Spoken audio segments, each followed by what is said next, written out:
Silence does something words never manage to do. It removes the illusion of control from the room. Conversation gives people handles. Tone, explanation, defense, clarification. Handles let others grab, twist, reinterpret, and steer. When those handles disappear, anxiety rises.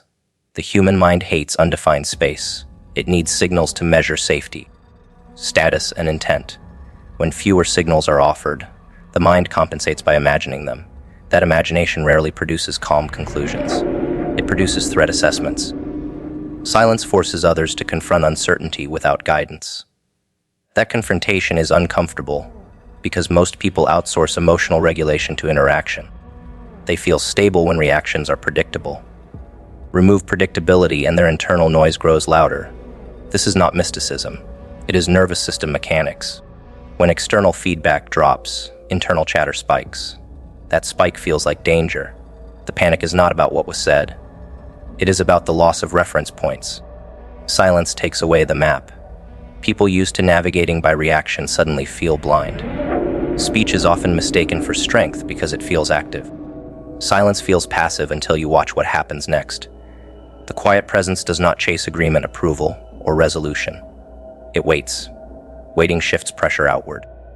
The one who talks first after a pause usually talks to relieve themselves, not to add value. That distinction matters. Most words spoken under silence are confessions disguised as conversation.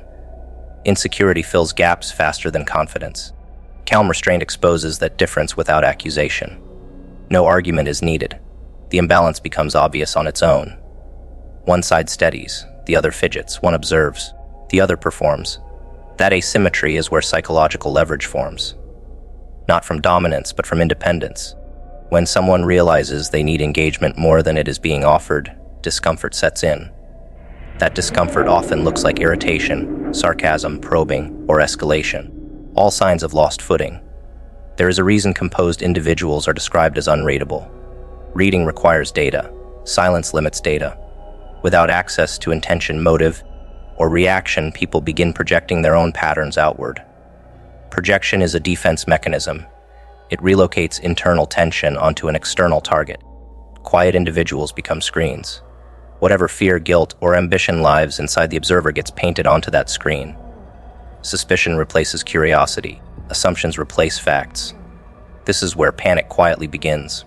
Silence becomes interpreted as judgment, superiority, or hidden aggression. None of that needs to be true. The mind fills the void with whatever it already carries.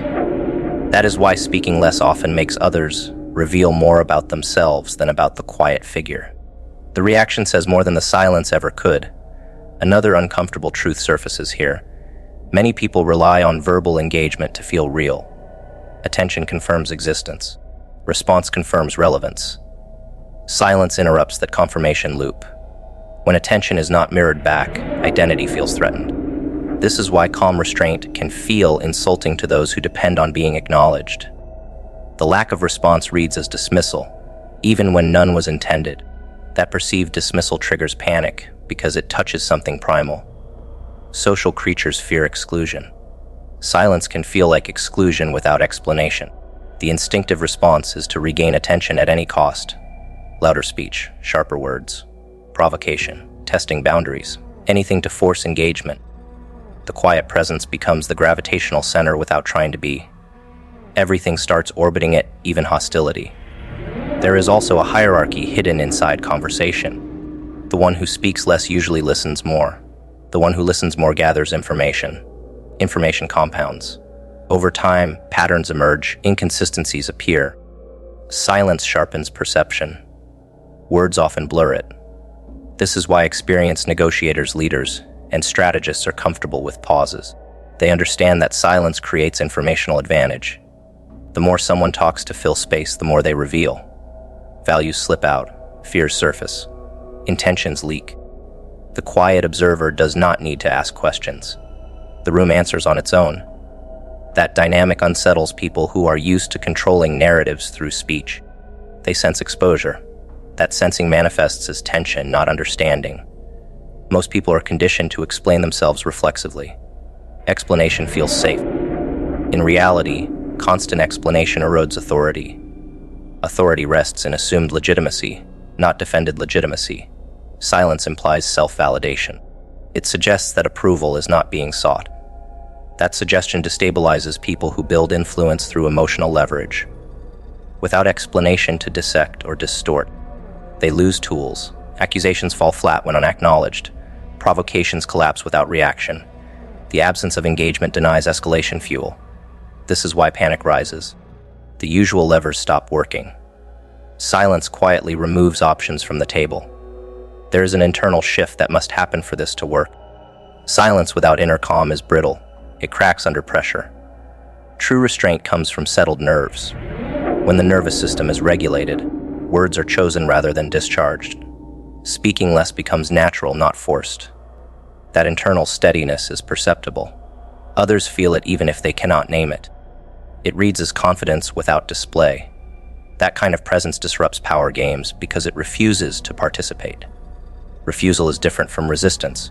Resistance invites opposition. Refusal ends the exchange. People panic when exchanges end without closure. Over time, this practice changes how speech itself is valued. When something is said, it carries weight because it is rare. Scarcity increases impact. The room adjusts. People listen more closely. Silence recalibrates attention. The loud environment trains everyone to ignore noise. Quiet cuts through it. That reversal confuses those who rely on volume to dominate. Their strategies lose effectiveness. Confusion breeds anxiety. Anxiety breeds mistakes. None of this requires confrontation. It unfolds organically when fewer words are offered. It is important to understand that silence is not withdrawal from life. It is withdrawal from unnecessary performance. Performance exhausts. Presence endures. When performance stops, observers lose scripts. Scripts make interaction safe. Without them, unpredictability enters. Unpredictability triggers vigilance. Vigilance feels like panic. This is why restrained individuals are often labeled intense or intimidating, not because they act aggressively, but because they refuse to make others comfortable at the cost of themselves.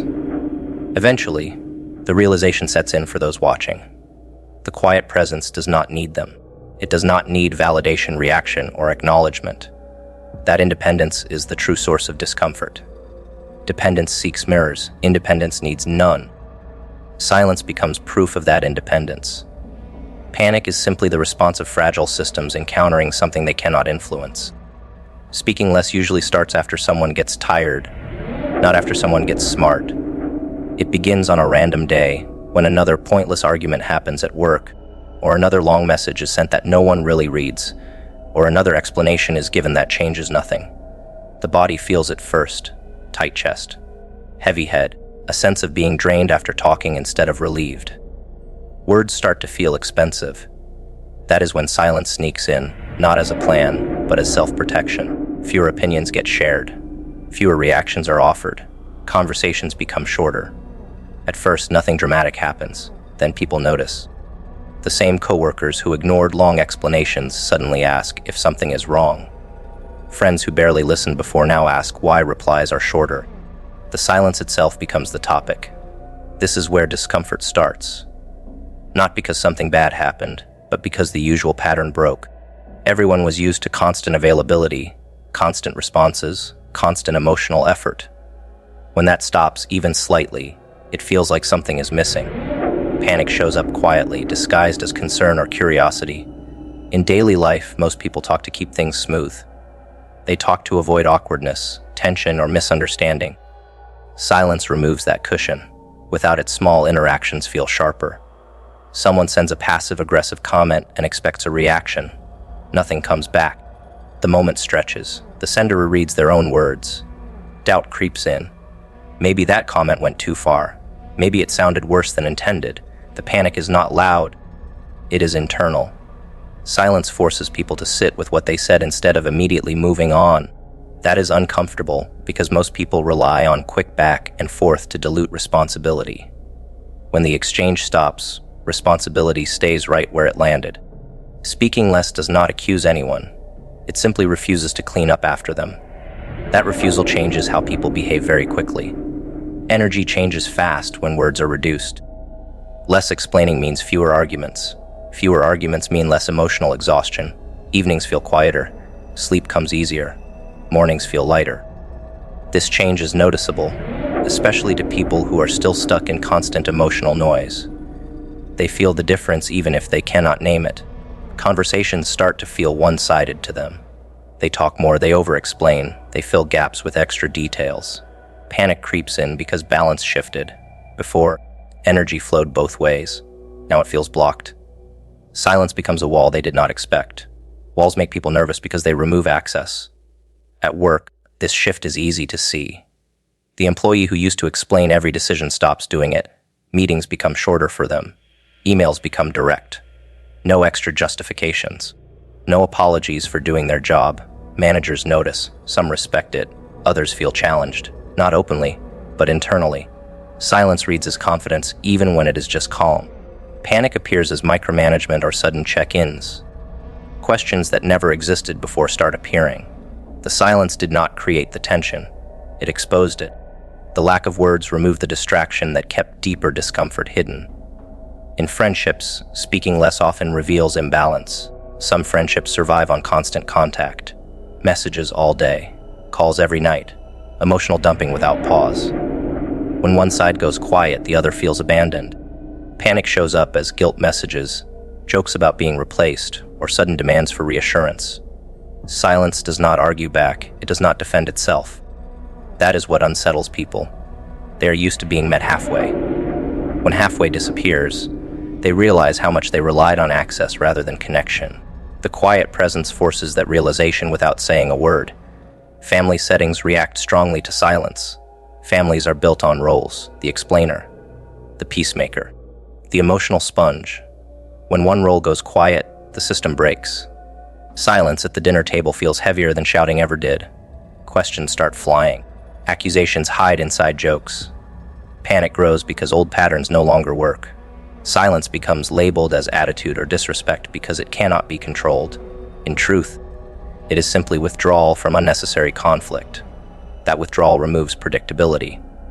Predictability kept everything running, even if it was unhealthy. Clarity comes from fewer words, because fewer words leave less room for regret. Speaking less means fewer things to take back, fewer misunderstandings to fix, fewer emotional messes to clean up later. Life feels cleaner. Decisions feel more solid. This clarity is visible. Others sense it. Panic grows because clarity cannot be easily influenced. Confused people are easier to steer. Clear people are not. Silence protects clarity by keeping it internal. Over time, people adjust their behavior around silence. Some pull away. Some become cautious. Some become respectful without understanding why. Panic slowly fades into distance or restraint. Silence reshapes relationships without confrontation. Those built on noise fall apart. Those built on respect survive.